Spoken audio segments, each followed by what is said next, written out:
Kisah Sang Penakluk. Sebelum lanjut, bagi yang belum subscribe Cafe Novel, silahkan subscribe dan aktifkan lonceng notifikasi supaya tidak ketinggalan update terbaru dari kami. Jangan lupa juga tinggalkan like, komen dan share video ke medsos yang sahabat punya. Bab 260-262 Katak di Dasar Sumur. Awalnya dia ingin melamar, tetapi kemudian dia menyadari bahwa seorang sosok yang tidak dikenalnya telah muncul di apartemen itu. Yang terpenting adalah orang ini bahkan lebih tampan darinya, jadi jelas betapa marahnya pria dengan peri biru ini. Tatapan matanya saat dia menatap Kevin Ye dipenuhi dengan keinginan untuk memakan Kevin Ye hidup-hidup. Siapa kamu sebenarnya? Siapa yang mengizinkanmu muncul di sini? Tidakkah kamu tahu bahwa melanggar hukum dengan masuk tanpa izin? Wajah orang itu pucat pasi saat dia mengancam sekali lagi. Kevin Ye melihat ke atas dan ke bawah pada pria yang tidak dikenalnya ini, merasa seperti ada yang salah dengan otaknya. Karena dia mampu membukakan pintu untuknya, dia tentu saja tidak akan masuk tanpa izin. Dia tidak tahu apakah orang ini naif atau apakah dia tidak ingin mempercayai kebenaran. Dia menunjuk Kevin Ye dan berkata, "Kamu, cepat tinggalkan tempat ini. Ini apartemen Sin Er, bukan tempat yang pantas didatangi oleh pria tampan sepertimu. Cepatlah pergi dari sini, jangan biarkan aku melihatmu lagi, kalau tidak jangan salahkan aku karena bersikap kasar padamu." Kevin Ye tertawa santai sambil melengkungkan bibirnya dengan jijik, "Menurutku, orang yang seharusnya pergi adalah kamu. Tidak hanya harus pergi, kamu juga harus segera pergi ke rumah sakit." Sambil berbicara, Kevin Ye menunjuk kepalanya sendiri, dan tertawa, "Aku curiga kamu punya masalah di sini." Orang itu menjadi marah, "Bajingan, pria merah kecil, menurutmu siapa yang punya masalah? Apakah kamu percaya aku akan menangkapmu sekarang?" Cukup. Mendengar suara di pintu, Cindy Qin tahu bahwa sesuatu telah terjadi. Dia segera meletakkan tugas besar mencuci piring di tangannya dan dengan cepat berjalan ke pintu masuk apartemen. Kemudian dia menatap dingin ke arah pria paruhbaya yang memegang peri biru. Setelah dimarahi oleh Cindy Qin, pria paruhbaya itu terkejut, tetapi wajahnya dengan cepat berubah menjadi hijau, dan bertanya kepada Cindy Qin, "Siner, siapa sebenarnya orang ini? Mengapa dia ada di apartemenmu?" Cindy Qin tersedak karena marah mendengar kata-kata orang itu, lalu berkata, "Kingxi, siapa dia? Apa hubungannya denganmu?" Cindy Qin berkata dengan nada meremehkan, "Mungkinkah wewenangmu sebagai wakil kepala Biro Keamanan Publik telah mencapai tingkat seperti itu sehingga aku harus melaporkan semua yang kulakukan? Kau." Karena dicekik oleh Cindy Qin, pria paruhbaya itu tidak dapat mengatakan apapun. Namun, dengan sangat cepat, suara orang itu menjadi lembut dan dia berkata sambil tersenyum, "Sin jangan salah paham. Aku tidak bermaksud seperti itu. Aku hanya peduli padamu. Lagi pula, sekarang sudah larut malam." Tidak aman meninggalkan pria yang tidak dikenal di rumah, Kevin Ye menyaksikan orang itu melakukan aksinya dengan sepenuh hati, dan berpikir, orang ini tidak menyangka bahwa dia masih memiliki beberapa trik lagi, perubahan sikapnya bahkan lebih cepat daripada membalik buku. Namun, nama Simu memberi kesan pada Kevin Ye. Setelah memikirkannya sebentar, Kevin Ye akhirnya ingat siapa Simu itu, sepertinya dia adalah putra tertua Siding, saudara laki-laki Siting. Memikirkan hal itu, bibir Kevin Ye melengkung menjadi senyum dingin, dan berpikir dalam hati, "Sungguh, di mana kita tidak bertemu dalam hidup, aku tidak pernah berpikir bahwa kita benar-benar akan melihat orang ini di sini." Namun, jika orang ini tahu bahwa ayahnya dipukuli sampai babak belur oleh orang terkenal ini, siapa yang tahu ekspresi seperti apa yang akan dia miliki sekarang? Meskipun sikapnya sedikit melunak, dan dia tidak setegas sebelumnya, Cindy Qin masih mempertahankan wajah dingin terhadapnya. Tampaknya Cindy Qin tidak begitu menyukai wakil kepala kantor polisi ini. Sambil mencibir dingin, Cindy Qin berkata, "Saya akan bertanggung jawab atas keselamatan saya sendiri, jadi jangan ganggu kepala biro Si lagi." Sambil berkata demikian, Cindy Qin berkata dengan kasar, "Jika tidak ada yang lain, kepala biro Si, silakan pergi. Saya, seorang guru kecil di apartemen ini tidak akan mampu menampung seorang bodhisattva agung seperti Anda." Niat Cindy Qin sangat jelas, dia bersiap untuk mengantar mereka pergi. Wajah Grafit berubah menjadi hijau, lalu putih, dan kemudian marah tak terlukiskan. Tepat saat Cindy Qin hendak menutup pintu, Simo melangkah maju dan menghentikan Cindy Qin. Bagaimanapun, Simo adalah bagian dari sistem keamanan publik dan memiliki kekuatan. Tentu saja, Cindy Qin, gadis lemah ini, tidak dapat mengalahkannya. Dia hanya meraih lengan Cindy Qin dan berkata dengan penuh kasih sayang, Sin jangan bilang kau sama sekali tidak memahamiku, aku tulus padamu. Aku mohon padamu, tolong jangan bersikap dingin padaku. Cindy Qin menepis tangan Simu dan berkata dengan marah, Kepala Biroshi, tolong jaga sikapmu. Pacarku masih berdiri di sini. Aku tidak ingin dia salah paham. Berhenti sejenak, Cindy Qin melanjutkan, juga, kita hanya bertemu beberapa kali, tolong jangan panggil aku dengan nama asliku, atau mungkin kau bisa memanggilku Profesor Qin, Sin bukanlah nama yang bisa kau panggil. Simu menatap Cindy Qin yang tanpa ekspresi, dan mundur 2 langkah. Kata-kata Cindy Qin seperti palu godam yang menghantam hati Simu. Wajah Simu menunjukkan ekspresi tidak percaya. Pacar. Pacar. Dia menunjuk Kevin Ye dan berkata, Sin kau mengatakan bahwa pria tampan ini adalah pacarmu. Wajah Cindy Qin tidak senang, sebaiknya kau jaga ucapanmu, dia pacarku, dia bukan sembarang pria tampan. Saat Cindy Qin mengatakan ini, dia melirik Kevin Ye dan cemberut dalam hatinya, apa yang terjadi dengan Kevin Ye ini, mengapa dia terlihat seperti orang bodoh. Dia benar-benar tidak memiliki mata yang bagus, bahkan dia tidak tahu bagaimana cara pamer, dan bahkan tidak tahu bagaimana membantu dalam sebuah drama. Hanya dengan pandangan sekilas, Kevin Ye sudah tahu apa yang dipikirkan Cindy Qin tanpa banyak kata untuk diucapkan. Karena malu, Kevin Ye mencubit ujung hidungnya dan menghela napas panjang dalam hatinya, hidupku menyedihkan. Aku tidak hanya harus bertindak seperti ahli cinta yang hebat, terkadang aku bahkan harus bertindak seperti perisai. Tetapi ketika Kevin Ye bertindak, Juebi adalah seorang ahli kelas atas. Melihat Cindy Qin meminta bantuan, Kevin Ye segera melangkah maju, dan senyum menghina yang hanya dimiliki oleh seorang sosok kaya yang tampan muncul di wajahnya. Sebuah telapak tangan hangat menyapu dari belakang dan melingkari pinggang Cindy Qin, dan dia terkekeh, Siner, mengapa kamu menjelaskan begitu banyak hal kepada orang ini? Ayo kembali. Saat dia mengatakan itu, Kevin Ye menundukkan kepalanya dan mengendus rambut Cindy Qin dengan ujung hidungnya, dengan ekspresi mabuk di wajahnya, dia berkata dengan lembut, jangan pedulikan berita buruk ini, kita masih memiliki banyak pekerjaan rumah yang harus dilakukan setelah kita kembali, apakah aku akan menebusnya malam ini? Meskipun Kevin Ye sengaja merendahkan suaranya, kata-katanya yang sangat ambigu masih jatuh ke telinga Simu tanpa meninggalkan sepatah kata pun. Sige hampir menjadi gila, giginya terkatup begitu keras hingga suara berderak bisa terdengar, kedua tangannya terkepal erat, dan amarahnya telah mencapai puncak kepalanya. Awalnya, Cindy Qin hanya ingin Kevin Ye membantunya dengan sebuah pertunjukan, itu juga tidak masalah. Siapa yang mengira bahwa Kevin Ye benar-benar memiliki bakat seperti itu, untuk langsung memeluknya, dan bahkan memiliki kata-kata ambigu di mulutnya. Namun, begitu merasakan kehangatan dada Kevin Ye, Cindy Lana Kingsung mabuk, dan tubuhnya yang halus tak kuasa menahan diri untuk tidak melunak, saat ia langsung bersandar pada tubuh Kevin Ye. Dengan wajah penuh rasa malu, Cindy Qin mengepalkan tinjunya pelan, dan memukul dada Kevin Ye dengan penuh cinta dan rasa malu. Dasar bajingan, aku tahu kau tidak menginginkan hal semacam ini. Saat ia mengatakan itu, Cindy Qin menatap Kevin Ye dengan mata yang memikat, seolah-olah ia ingin menyambutnya tetapi menolaknya, seolah-olah ia ingin mengatakan sesuatu yang memalukan. Drama perisai itu tidak diragukan lagi sangat berhasil, lupakan grafit itu, bahkan Cindy Qin sendiri akan tertipu. Cindy Qin saat ini terbenam dalam pelukan Kevin Ye, seperti kucing kecil yang malas di musim semi. Gadis yang telah ia kejar dengan susah payah saat ini bersembunyi di pelukan pria lain, mengabaikannya dan memamerkan cintanya di depannya. Jika orang biasa melihat pemandangan seperti ini, mereka paling-paling akan melempar bunga di tangan mereka ke tanah dan menghentakkan kaki dengan kasar beberapa kali. Mereka akan berkata, aku benar-benar tidak tahu apa-apa sehingga salah menilaimu. Namun, jelas bahwa Grafit bukanlah orang biasa. Mampu menjadi wakil kepala di usia 30 tahun bukan hanya karena latar belakang keluarganya, tetapi juga karena harga dirinya yang luar biasa. Begitu harga dirinya rusak, dia akan melakukan sesuatu yang gila. Sambil menggertakkan giginya, dia mengepalkan tangannya erat-erat. Melihat pasangan yang serasi di depannya, dia bergegas maju dan melemparkan pukulan ke arah Kevin Ye. Baru saja, Cindy Qin masih tenggelam dalam pemandangan cinta yang indah.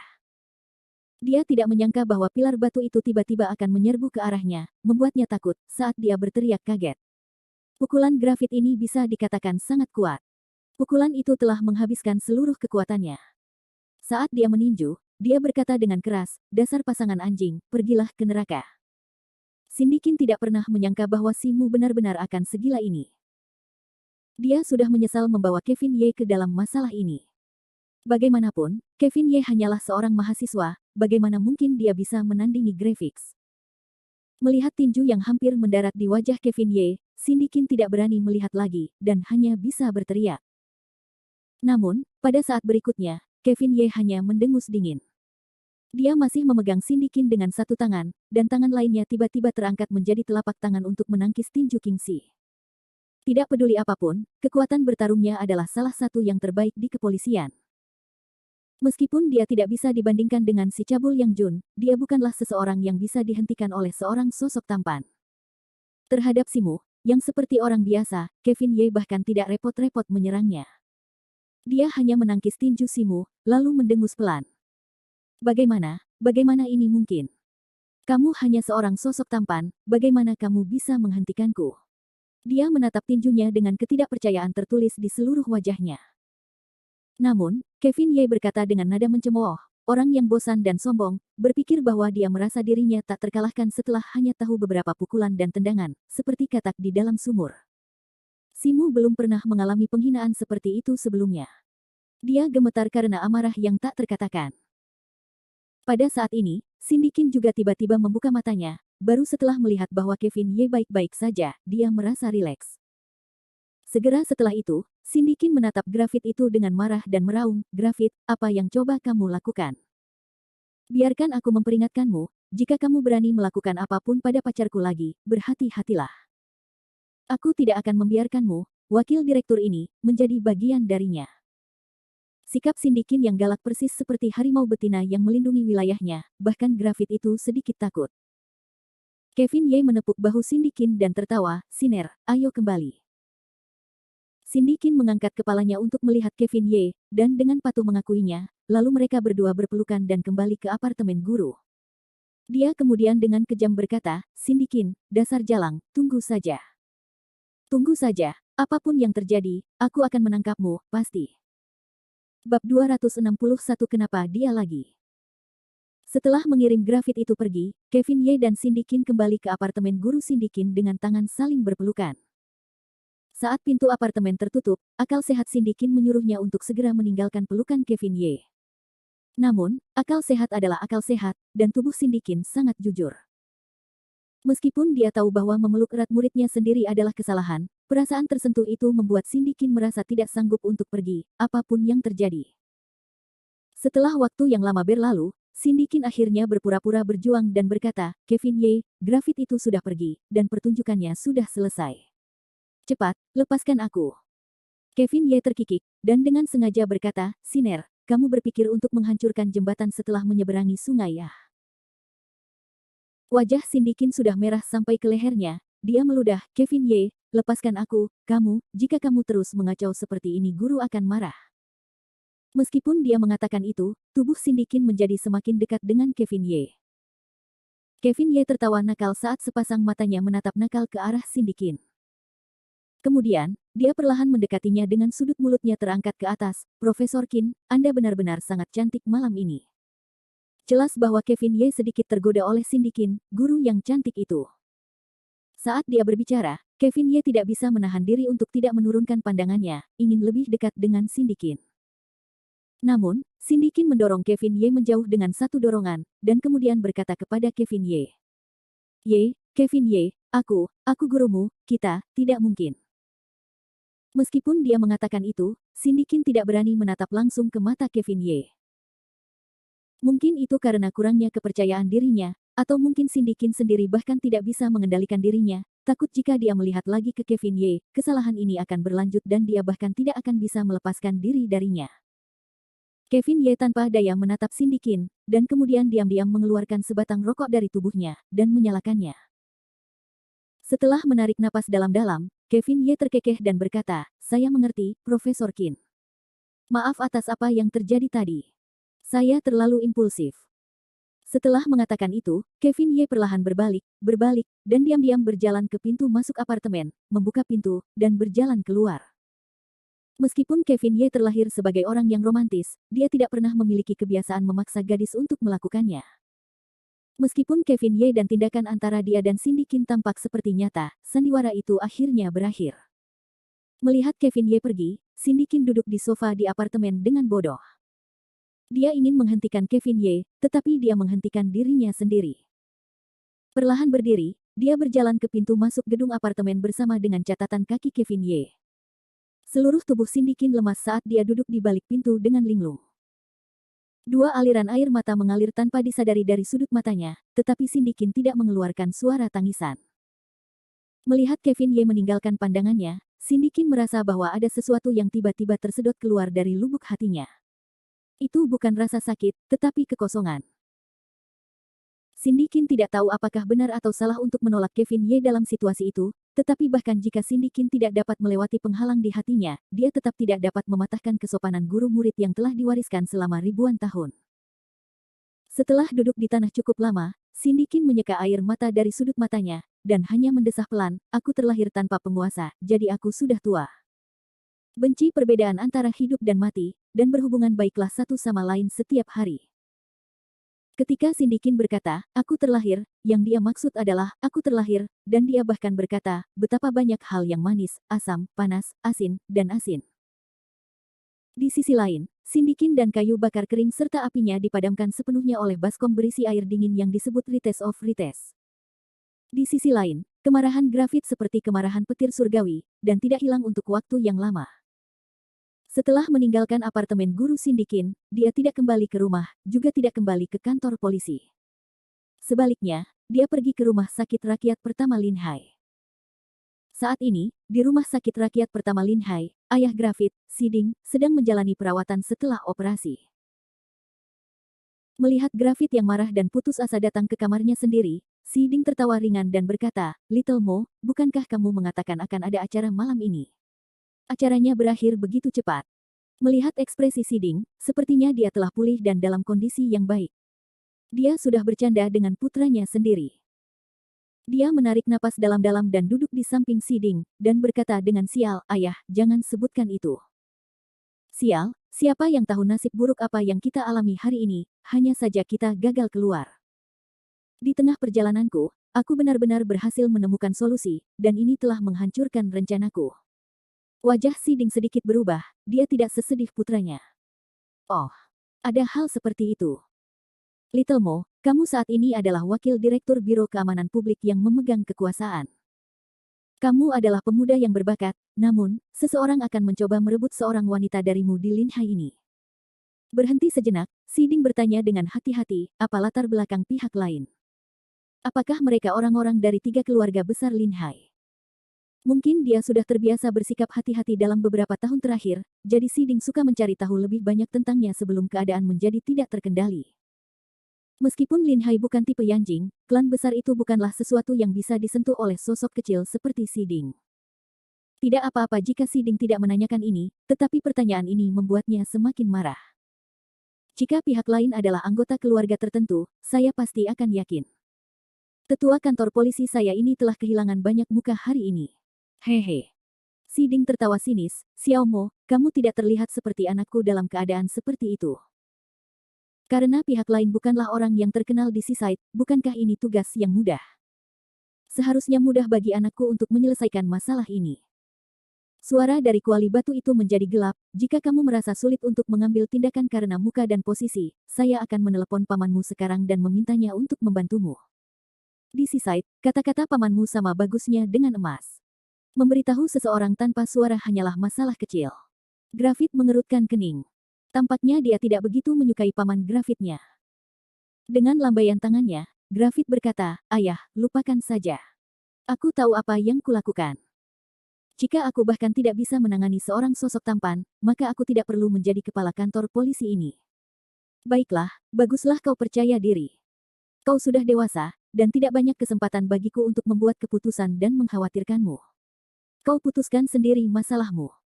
Sambil berbicara, Siding mengubah topik pembicaraan, "Tapi Little Mo, ada sesuatu yang harus kau ingat. Kau pasti harus merebut gadis bernama keluarga Qin itu dengan seluruh kekuatanmu."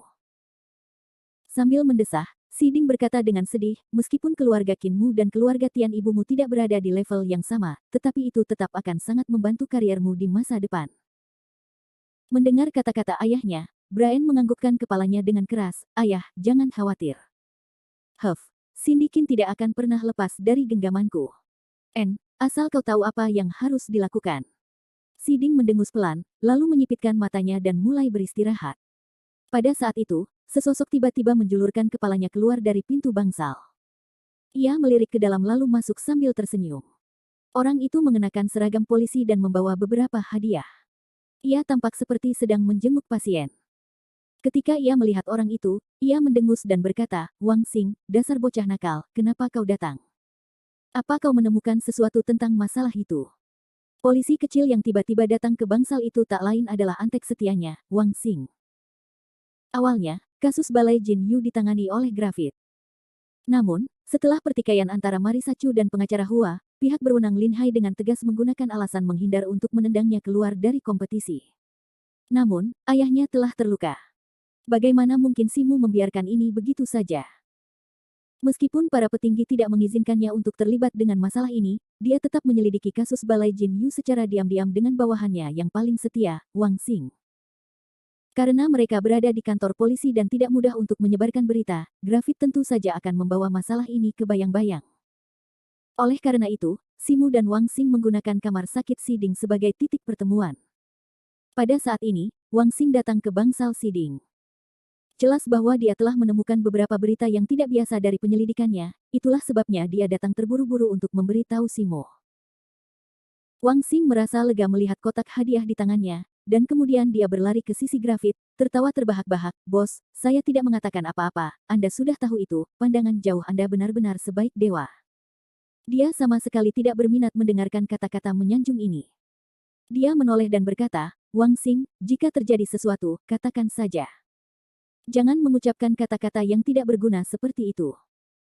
Ya, Bos. Setelah kepemimpinan Anda yang benar dan penyelidikan kami akhirnya menemukan satu orang yang mungkin terkait dengan kasus Golden Jade Hall. Dia melotot ke arah Wang Xing dengan tatapan setajam kilat, menyebabkan Wang Xing melompat ketakutan. Tidak berani berbicara omong kosong lagi, dia mengambil foto dari tubuhnya dan menyerahkannya kepadanya. Bos, lihat, ini orang yang... Dia menyebarkan foto itu. Tidak masalah jika dia tidak melihatnya. Ketika dia melihat ini, dia hampir meledak. Dia mendengus keras dan berkata, mengapa dia lagi? Rencana Grafit 262. Melihat foto di tangannya, dia merasakan firasat yang luar biasa. Pemuda di foto itu tampak berusia sekitar 17 atau 18 tahun, dengan wajah tampan dan senyum nakal, bahkan jika dia berubah menjadi tinta abu-abu, dia masih bisa mengenalinya. Siapa lagi pemuda di foto itu selain Kevin Ye yang muncul di apartemen guru Sindikin malam ini? Menghadapi Kevin Ye 2 kali berturut-turut dalam satu malam, Dewa Tiga Mayat sudah mulai melompat dengan hebat. Melihat bosnya seperti itu, Wang Xing ragu-ragu dan bertanya, pemimpin, apakah Anda mengenalnya? Saya pernah bertemu dengannya sebelumnya. Simu berkata dengan senyum gelap. Meskipun dia mengatakannya dengan ringan, tetapi Wang Xing adalah orang yang berwawasan luas.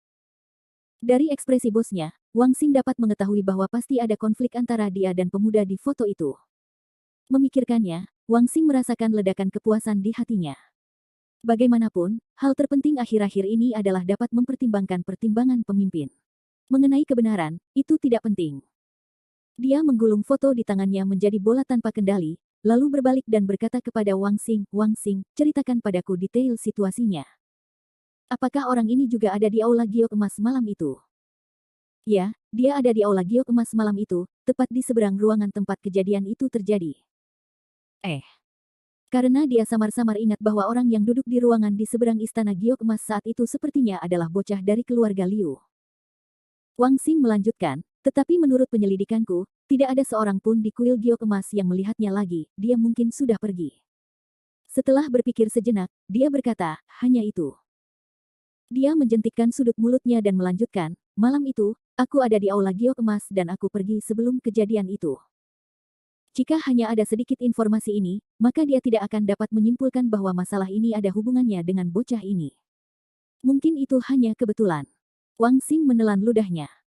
Awalnya, aku juga berpikir begitu, tetapi kemudian, aku menerima berita lain dari sepupuku yang bekerja di kuil giok emas. Dia mengangkat kepalanya dan berkata, oh. Berita apa? Wang Xing melihat ke kiri dan ke kanan, lalu dengan sangat hati-hati berkata, menurut sepupuku, bocah nakal ini tampaknya memiliki konflik dengan bintang kecil Anya sebelum perjamuan malam itu, dan kemudian wanita bernama Marisa Chu itu keluar untuk menyelamatkannya. Tetapi Marisa Chu itu tampaknya mengenal orang ini, jadi, ada hal seperti itu. Mata Grafit segera mulai memancarkan jejak cahaya keemasan yang tak terlihat.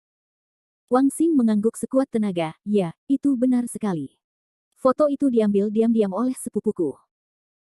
Setelah berhenti sejenak, Wang Xing terus merendahkan suaranya, sebenarnya ini bukan sesuatu yang aneh. Yang benar-benar membuatku curiga adalah setelah penyerangan itu terjadi, Bos Jin Yu Mantang langsung memberi perintah kepada karyawan di bawah untuk merahasiakan pemuda ini. Lebih jauh, sepupuku juga mengatakan bahwa Sue Changkong sengaja menghapus video pengawasan di Golden Jade Hall. Grafit menarik napas dalam-dalam dan berkata dengan galak, aku tahu ada sesuatu yang mencurigakan tentang itu.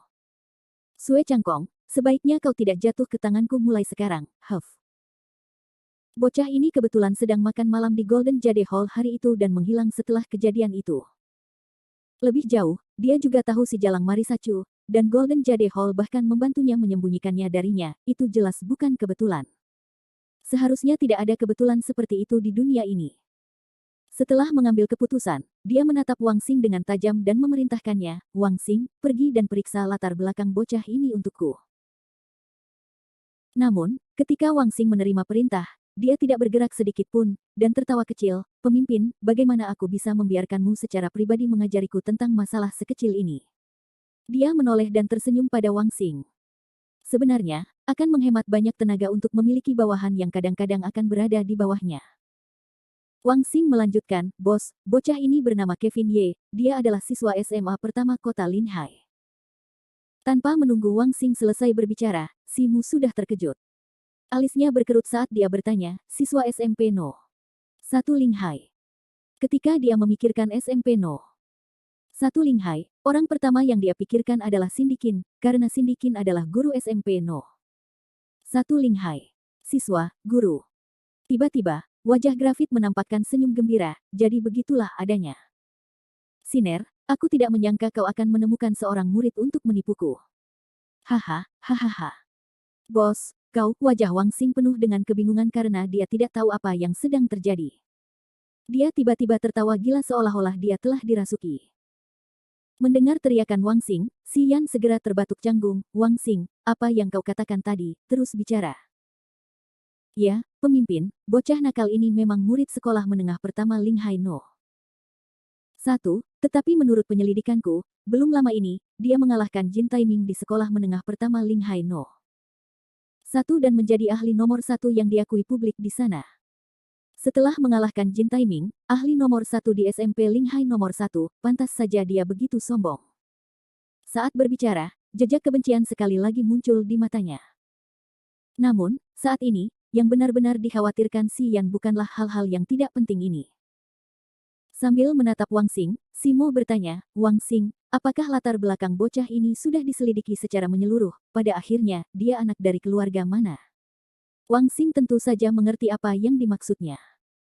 Lagi pula, di medan perang, seseorang harus mematuhi aturan, dan tidak bisa dengan gegabah menyinggung seseorang yang berkuasa di Linhai. Sambil tertawa, Wang Xing berkata dengan nada meremehkan, bos, saya sudah menyelidiki secara menyeluruh, bagaimana orang ini memiliki latar belakang keluarga, dia hanya seorang yatim piatu. Yatim piatu. Senyum mengembang di wajah Grafit. Dia mendesah pelan dan berkata, yatim piatu jauh lebih mudah dihadapi. Meskipun dia merasa seperti telah menembus kebenaran antara Cindy Qin dan dirinya sendiri, dia masih tidak bisa menelan penghinaan yang diterimanya dari Kevin Ye. Ini terkait dengan harga diri seorang sosok, itu tidak ada hubungannya dengan cinta. Si Mu memutar matanya dengan sinis. Kemudian, dia bersenandung sebentar, seolah-olah dia sedang merenungkan sesuatu. Wang Xing kemudian bertanya dengan hati-hati, pemimpin, apa yang harus kita lakukan selanjutnya? Dia melambaikan tangannya dan berkata, tidak usah terburu-buru, tidak usah terburu-buru. Pihak lain hanyalah rumput liar yang tidak memiliki akar. Bahkan tidak butuh waktu semenit pun bagi saya untuk mengurusnya. Sambil berbicara, dia membungkuk dan membisikkan sesuatu ke telinga Wang Xing. Wang Xing menganggukkan kepalanya berulang kali, Lalu tertawa jahat tanpa henti, ya, bos, saya tahu apa yang harus dilakukan sekarang. Anda dapat yakin bahwa saya akan menyelesaikan misi ini.